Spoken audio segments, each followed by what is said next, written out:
Alright guys, in today's video we're going to be talking about the offensive line because Jim Harbaugh has essentially made his decision who the starting five is going to be. It's the same as last season minus right guard, who is going to be Mekhi Becton. Now he hasn't practiced in a week or so, so that's like, it's not that the end of the world obviously, but until Becton is out there with the other four, I mean I'm not going to be able to get too much of a grasp on the line.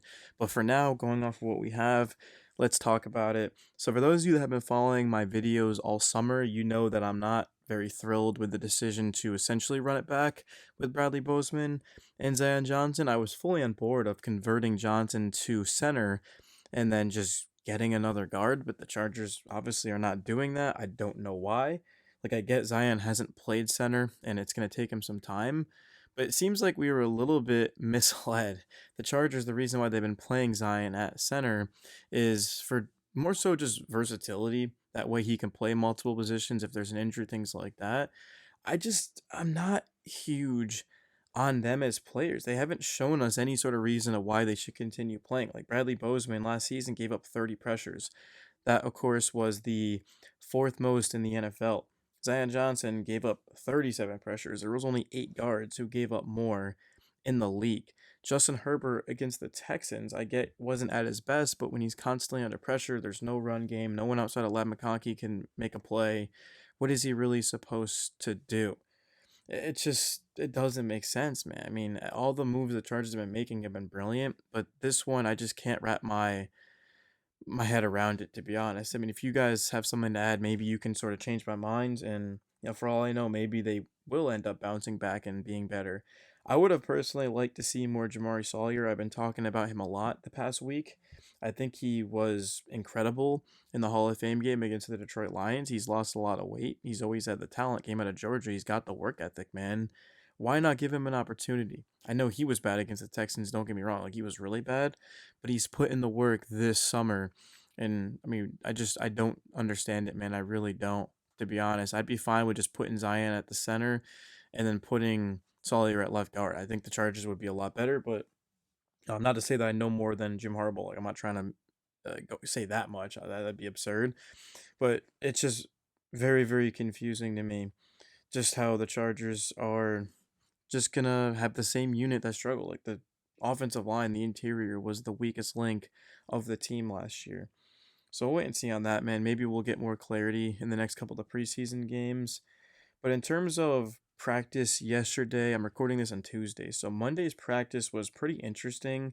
I talked about how Trey Harris had his best practice of camp the day before, but then he had two big drops on this day. He did have a couple of good catches, but Herbert had two beautiful throws to him.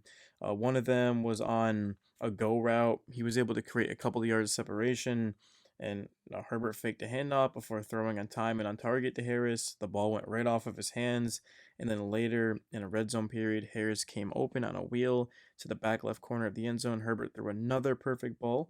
Harris could not make the catch. He did have, of course, two of his other three targets in practice being catches, including an explosive reception on a dig route off a play action. But it did seem like a step back, and the Chargers did bring in Keenan Allen for a workout on Friday, which is interesting because this is the first time I'm hearing about this. It's Tuesday. I had no idea, man, how I wasn't able to find that out. But Keenan Allen did impress.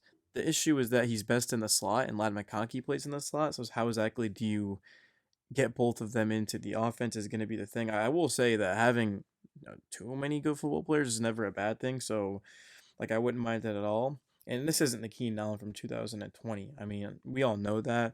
But I do think that just having a guy that Herbert's played with and he knows him best would certainly help the offense. And Trey Harris and Kendrick Lamar Smith, as much as I like them, they're rookies. You can't expect two rookies to sort of come in here and to just get it going right away. Like, that's very, very rare. I mean, there are plenty of rookies that do come into the NFL and play well. Like Ladd McConkey last season was a stud, but it just doesn't happen that much, man. So I wouldn't mind Keenan Allen at all. It's just weird because Mike Williams retired and Keenan Allen comes back. But man, these are guys that this is why I started my Chargers channel, was just guys like Keenan Allen, Mike Williams, Justin Herbert, Austin Eckler. Austin Eckler, for those of you that don't know, he used to be the profile pitcher. It wasn't Justin Herbert, it was Austin Eckler. big Austin Eckler fan, man. Even with Washington now, I thought he had a good year last year, but his explosiveness was way down, and I get why the Chargers had to move on. But in terms of the starting offense against the starting defense, so there was a 2 minute 11 on 11 drill, 40 seconds on the clock. The offense started at the 40-yard line, no timeout, so not much to work with at all.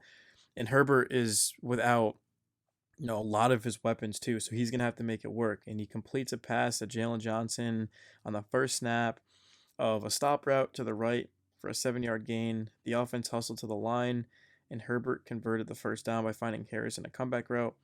Herbert then spiked the ball to stop the clock with 10 seconds remaining. The offense then faced a 2nd and 10 from the 20-yard line. Yeah, I mean, that's a long ways to go with no timeouts in 10 seconds. Obviously, you have to be able to get out of bounds on that. You're probably looking at 2 plays. So Herbert, he attempted to throw to the right sideline to receiver Quentin Johnson on a comeback route. Cornerback Dante Jackson jumped the pass and should have picked it off. It fell incomplete. Herbert ended the series after this play, which makes sense too, because you have to throw a ball into the end zone at that point, which is kind of good practice and all. But the point of the drill is to just be efficient and try to score and things like that. But in terms of just the overall day for the offense, I completely lost my train of thought, guys. What was I gonna say? Oh yeah, I was gonna say, yeah, Dante Jackson, he continues to put together good practice after good practice, and I feel so proud of myself too, because I remember when the Chargers brought him in, I was thinking, Dante Jackson. I mean, he's got he's got potential here to see some serious snaps at corner, and he's just been making play after play, and it's to the point where you can't ignore it. The Chargers already have some very good defensive backs, but I think he's been just as good, if not better than them, which is pretty cool. And the Chargers did end up doing multiple red zone 11 on 11 periods. Herbert threw touchdowns to Jalen Johnson, receiver Jaquay Jackson, and tight end Arandi Gadsden. Good to see Gadsden. Whenever he makes a play, it's exciting. Just because the Chargers haven't had many explosive tight ends. Like, Tanio Gates is like the GOAT, but outside of him, they haven't really had that playmaker. So hoping that Gadsden can become that. And he's not even a tight end. He's listed as a tight end, but he's just a receiver playing tight end, which certainly has its benefits as well. And in terms of some guys who didn't practice yesterday, Junior Colson, Kyle Kennard remains out, Will Disley. All right, guys, I'm always thankful to have my list of pronouncing names that you guys have been telling me about because I have to go check it. I don't know why I continue to struggle, but Justin Egboigbe, it doesn't seem that difficult to say.